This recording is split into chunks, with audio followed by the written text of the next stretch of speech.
Yo. Damn. Just hit that whoa on you feel me? Damn. Bro, how we doing? It's another podcast. Oh my god, fixing my pillow. Hold on. This chair sucks. Yo, how we doing? Man, we are back with another podcast, man. It's Sunday morning. It's 11 a.m. We feeling good. We feeling right. The sun is out, shining on our face. We living another day. We are here to live another day, baby. Sipping on some ice water. Got me feeling right. Repping that Man United. Got that dub today. Shout out that boy Bruno Fernandes. Got his first goal, man. Mason Greenwood scored a goal. Beautiful. Anthony Martial scored a goal. It was beautiful, dudes. Good day at Old Trafford. Beautiful day. Yo, how's everybody doing? How's everybody Sunday? I hope everybody's having a good Sunday, a good morning. Hope everybody had a good weekend. Hope everybody got to do their schoolwork, got to get paid from their job, whatever they wanted to do. Maybe you wanted to buy a pair of sneakers. I hope you bought those sneakers. Maybe you got a new car. Maybe you got a new girlfriend because your old one was annoying, okay? And if you're that guy, then dude, shout out to you, bro. I hope you're having a good Sunday. Dude, Tyson Fury beat up on our boy Deontay Wilder. I'm a big fan of both of them. I was caught off guard. To say the least is I was caught off guard. I was very unexpected by that outcome of that fight last night.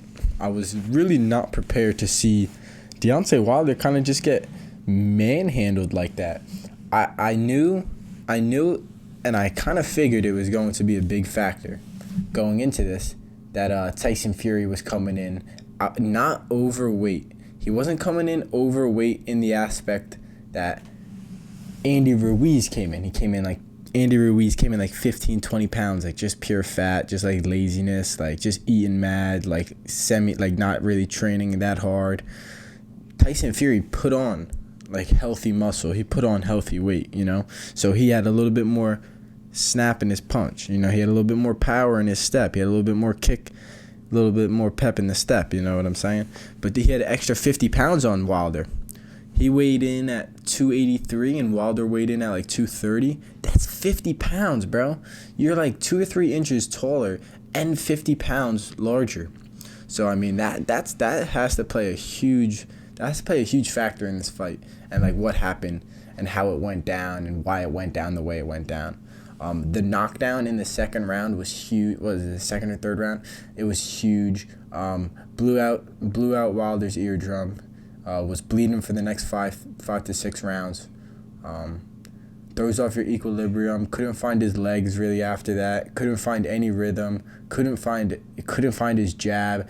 Deontay Wilder is really not the most skilled boxer in the first place. Everybody knows that, and everybody can accept that because that's just what he's known for. He's not known for coming in there and tip-tapping, dancing around people like Floyd and the way Tyson Fury and Klitschko go. They go in there and they outbox people. Anthony Joshua, for example. But the way Deontay Wilder goes is he goes out there and he knocks people to another world. He sends you to another world and you get knocked out cold. You get knocked out unconscious. You know what I'm saying? He sends people to another dimension. And last night, it just didn't happen. You know what I'm saying? I think this played a large factor in this fight as well. Tyson Fury came in there and he won the fight by the 7th round. The 7th round, the fight was over. The towel was thrown in. The ref stopped the fight. It was a TKO in the 7th round. And it seemed as if, you know how Tyson Fury in the beginning of the pre-fight and all like the build up to the fight was like, well, the first time we fought, it was a draw. And to me, a draw is a loss. So when I'm coming into this fight like I lost against Deontay Wilder, I want to come in there. I want to knock him out. I want to come in there and I want to beat him up. He basically said he wanted to get him out of there. He thought the first fight, he's going to take it mentally that he lost that fight, and he's going to use that motivation to drive him. And I guess he did. He did just that. And the way Deontay Wilder handled the first fight in the media and the pre-fight to this rematch was kind of like he thought he won the first fight. He thought he deserved to win the first fight. He basically thought he knocked out Tyson Fury, and he basically was coming like he's just gonna knock him out again. And it like those two different perspectives and both those guys, like their aspects of thinking about how the first fight went down played a large role in how they fought the second fight, because Deontay Wilder kind of was a little lethargic, almost kind of waiting for that little knockout punch to come. And Tyson Fury came out there guns blazing, feet moving. He wasn't letting Deontay Wilder have time to try to knock him out. You know what I'm saying? And in all the other Deontay Wilder fights, the people he fight, like they're so aware and ready and almost prepared to get knocked out that they're fighting to not get hit. They're fighting to not get knocked out, which is smart. Yeah, that's how you box. Smart boxers don't get hit, obviously. Let's look at Floyd. Let's look at Andre Ward. And let's look at Tyson Fury. He doesn't really get hit. But even the first fight, Tyson Fury was very just kind of scared, very timid. They don't want to get hit by Deontay Wilder because they think they're gonna get knocked to another world, which obviously he bestows that quality. He bestows that power that they're scared of. You know what I'm saying? So it's a possibility that they could get knocked senseless. But having that in the back of your head, like you're timid, like, oh my God, I'm going in. He might knock me out. He might knock me out. Like, I just feel like that plays a role, because in this fight you saw Tyson Fury was very confident in his weight. He was very confident that he had an extra 2-3 inches, extra 50 pounds over Deontay Wilder. He went in there. He wasn't scared of getting hit. He didn't care. He was going in there, boom, hitting him with power, just laying on him, putting him against the ropes, getting his body really in the way. And it was just really aware that Tyson Fury was there to win. Tyson Fury was there to fight. Tyson Fury was there to fight for real. He was there to fight. He was not ready to just box you around a little bit and dance with you and takes two to tango. And Deontay Wilder was very waiting for the knockout, waiting for his little one piece. And a big part was he never had the 8th, 9th, 10th, 11th, and 12th. He didn't have those last 5 rounds, those 5.5, 6 rounds to kind of just, all right, I'm gonna plant my feet. I'm just gonna throw haymakers and try to win this fight. Because usually Deontay Wilder he loses on the scorecard a lot until he gets that knockout, until he puts that guy into orbit. You know what I'm saying? And just last night, he didn't have the opportunity to go in those deep waters in that fight. He didn't get to go into the championship rounds. He didn't get to go into the 8th or the 9th round, or the 10th or the 11th or the 12th round. He didn't have time to plant his feet. He didn't have time to hit that panic button, his body to hit that red panic button. Like, bro, you're losing this fight. You need to knock this you know what I'm saying? Panic, and then start throwing haymakers. Because, you can see his highlight reel. He's done that before. He just throws some haymakers. But the fight was already over. It's the 7th round. The fight's over. You don't have time to come back for the second-ish, 3rd, 4th, and 5th, and 6th and 7th round. Deontay Wilder was really just trying to find his feet. He was trying to find his ground. He was trying to find his game. He was kind of getting beat up. He was trying to find the distance a little bit.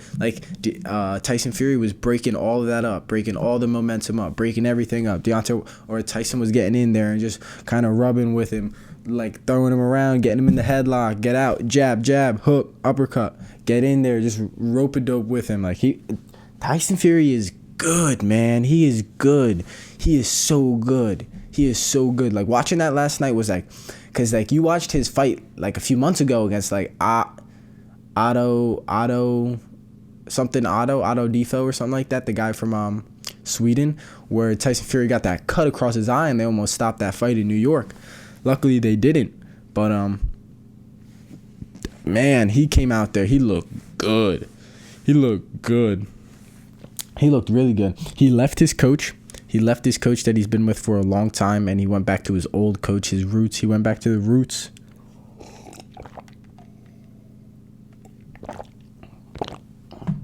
So now the fight to make has to be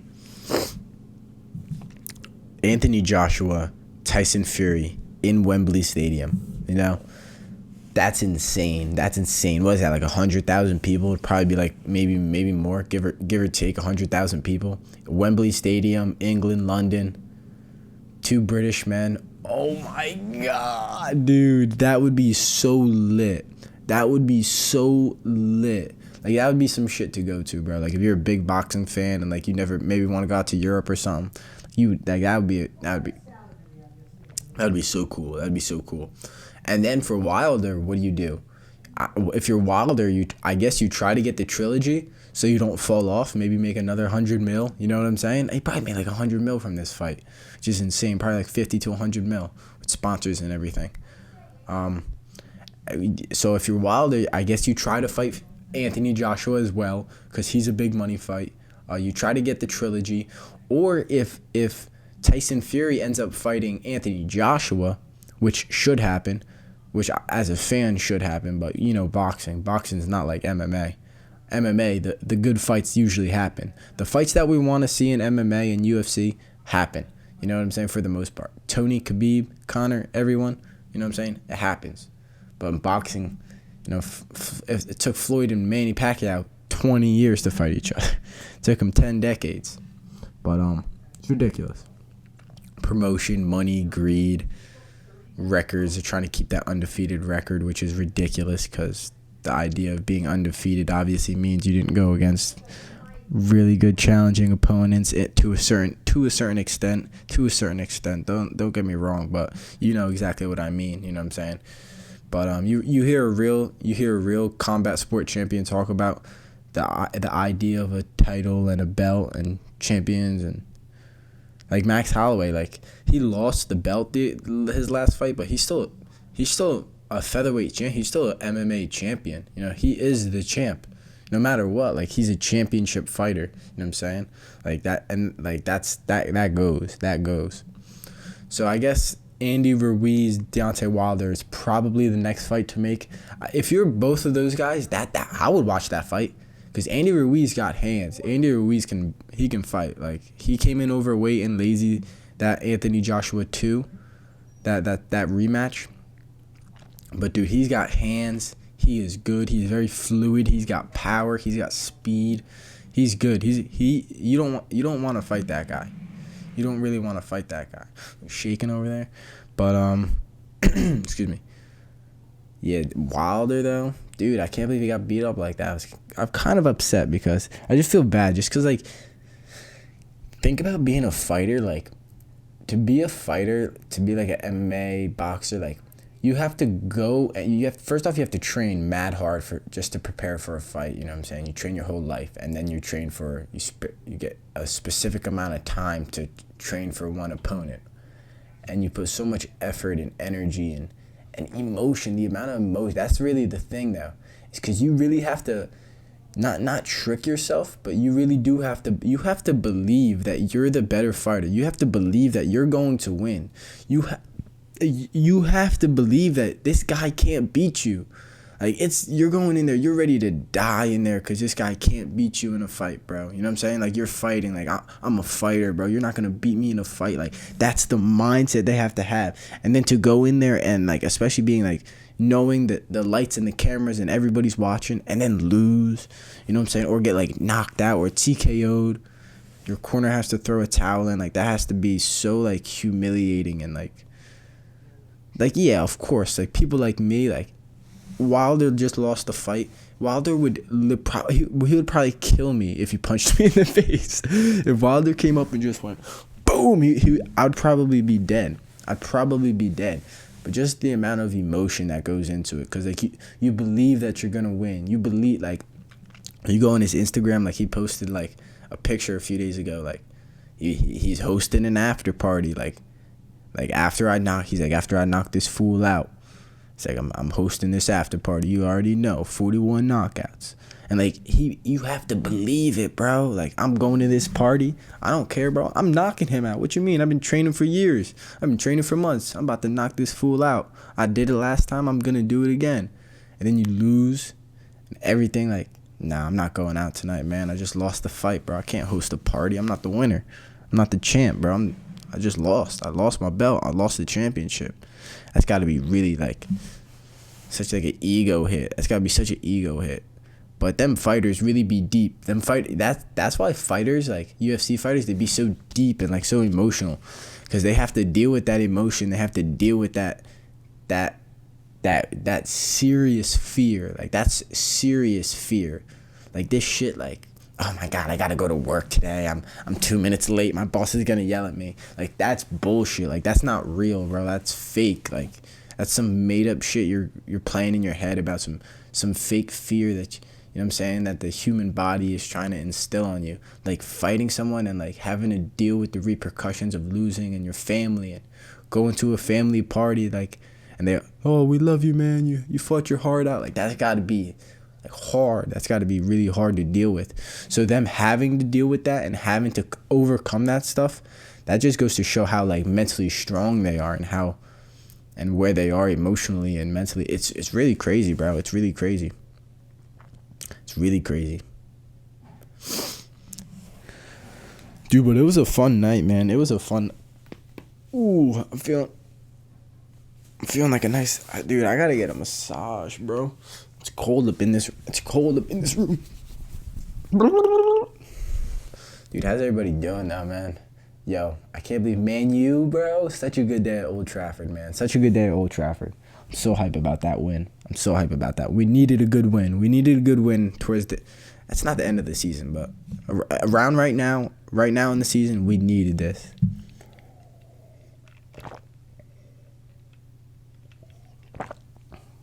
Oh my God.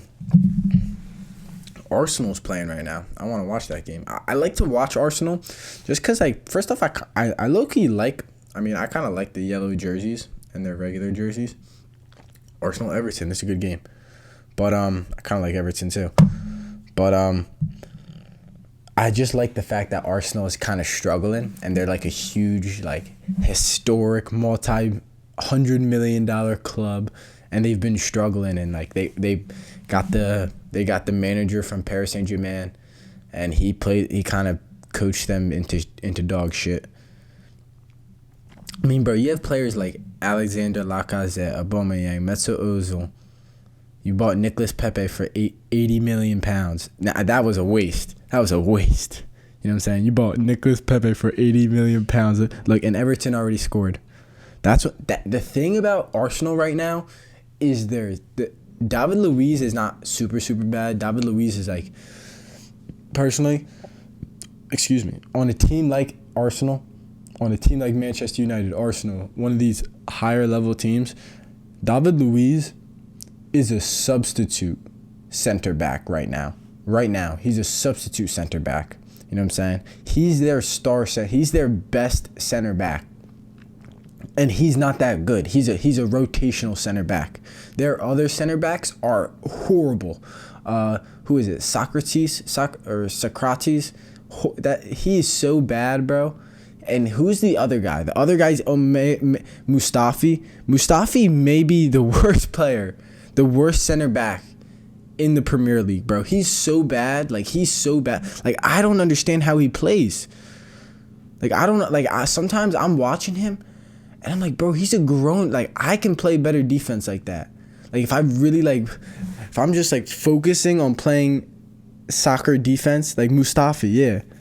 Look, he's so bad, bro. Like, they're yelling at him and shit. He's so bad. Like, Hector Bellerin, I like Hector Bellerin. You know what I'm saying? You need to build your team around a Hector Bellerin. Not build your team, but build your defense. You have a star right wing back who's very fast. Kind of first off, cool guy. You know what I'm saying? He could be a public figure. He's fast, he's athletic. He's kind of good on the ball. He wants to push out. He could be a very offensive player. So you can get him some goals. You can get him some assists. You can get him a little bit of fame, like a Trent Alexander-Arnold. You know what I'm saying? He can be like a player like that, a Wan-Bissaka. Wan-Bissaka, baby. Represent, bro. That's who I'm wearing right now. But they don't do that. They struggle to market Hector Bellerin. Bellerin is so cool, bro. He's such a cool guy. And then who's that? This guy might be knocked out. Who's the one? Torreira. Lucas Torreira. He's not bad. Like I said, he's a quality substitute midfielder, center midfielder for the Premier League. He's a pretty quality center midfielder as a substitute. He should not be Arsenal's starter. You know what I'm saying? He's not that bad. Ganduzi's young. I like Ganduzi. He's 19 years old. Let him get in the squad rotation and stuff. He's your starting midfielder. He's your star center defending midfielder. You know what I'm saying? That's no. Aubameyang, they need to be playing Aubameyang, Lacazette. This kid's Saka should be playing every single game, low-key. They should be forcing this kid Saka on the top. I think he should probably be playing left or right wing and just play him long balls. Play him balls and just let him shoot. Let these young kids shoot the ball. That's the one thing about professional soccer that kind of makes me mad. Like, bro, you're 18 yards out and boom, get on your foot and shoot it, bro. They can kick the ball like 90 miles an hour. Shoot the fucking ball. They just want to pass. Let's get a little slide. Pass it across the middle. Bro, rifle that shit up the fucking middle. Excuse my language. Jeez, but it's so annoying watching. Like, Barcelona sometimes is so angry to watch. Like, you guys play for Barcelona. You were bought for 90 million pounds. Shoot the ball. You are in the 18-yard box. Oh, that was an own goal. That looked like an own goal. Yeah, see, David Luiz, I think, scored an own goal. So trash. So trash. Yo, Richarlison, he scored a nice goal the other day. Oh, yeah. Calvert-Lewin. Yo, man, I'm probably gonna make like a few podcasts today. I say that every once in a while, but sometimes it doesn't happen because it honestly takes a long time to upload it. So by the time like I'm gonna get this uploaded, it'll probably be like 1:00, and then I'm gonna be doing different things throughout my day and trying to eat and stuff. So I don't know what I'm gonna do, but I'm definitely gonna finish. I'm gonna hang some photos up in this room. I might make a podcast in this room today. Cause I'm feeling it. I hope that stuff goes well too. I got some technology bugs. I probably gotta figure that stuff out too. But yeah, working on these vlogs, waiting for this paint for this sneaker. I painted one of my True Blues white, and then I think the white came out pretty well. I think if I can repaint that, once that blue comes in, I can get that blue. I think it's gonna look really nice, honestly. I think I may or may not have brought the True Blues black back, which is pretty lit. And then when I get that gray paint, I low key think I might be able to bring my my Wolf Grays back a little bit. So that's cool, dude. Like if they come out really good, then I'm gonna probably just hear me out. Right, this is just what I'm thinking. I'm probably gonna have to buy. I already have. My dad kind of does construction, so he kind of has like masking tape, paint tape. I'm probably gonna have to buy really, really, really nice paint tape, like perfect paint tape, unless I already have it, which I might have really nice paint tape, but like maybe sneaker like hard stick paint tape, because I don't want to like when I paint over things, like especially like nice sneakers. Like let's just say this is what I'm thinking, because like the white paint is so crucial. It's first off, it's $6. So if you like your Jordans and like the only thing that gets dirty on your Jordans is the bottom white sole, the white of your shoe, like the little white sole of your shoe, just get some white paint and every once in a while paint it. Like if you wear your sneakers a lot, try to clean them. You know what I'm saying? And when the cleaning doesn't work, eventually just repaint them white. And that's probably what I'm gonna do. Maybe like my Space Jams. So I'm just gonna get really nice tape. Take your time taping. Yeah, I just wanted to see if I could do it. So if these shoes come out like nice, I might buy an airbrush. I low-key might buy an airbrush for like $100, and then I might buy some sneakers and just like maybe repaint them, restore them, and then resell them. Because low-key, first off, it's kind of fun. It's kind of fun taking a really kind of beat-up Jordan or beat-up sneaker and like repainting it, cleaning them, just taking a little bit of, putting a little tender loving care into my, you know, put a little TLC in that baby. And then next thing you know, it's like, damn, this shoe's kind of brought back to life. So it's kind of cool. And especially like the Jordan material, those kind of sneakers are a little stiff, thicker quality sneaker with like real leather, real soles. So like, you kind of can repaint them and bring them back, which is pretty cool. So yeah, I'm bringing them back. I'm waiting for this once this gray paint gets here, it'll really be, once this gray and blue paint gets here, it'll be a party. It'll be a party for real. Man, thank you so much for watching another Keeping It Real. Thank you so much for listening. Another Keeping It Real podcast. Subscribe right here. Give this video a thumbs up if you didn't already, man. So if you didn't already, also go subscribe to my my fitness account, Luke Vaughn Fitness on YouTube, Luke Vaughn Fitness on Instagram. Thank you so much for joining your boy, man. Have a great day. Stay tuned for more content. Deuces.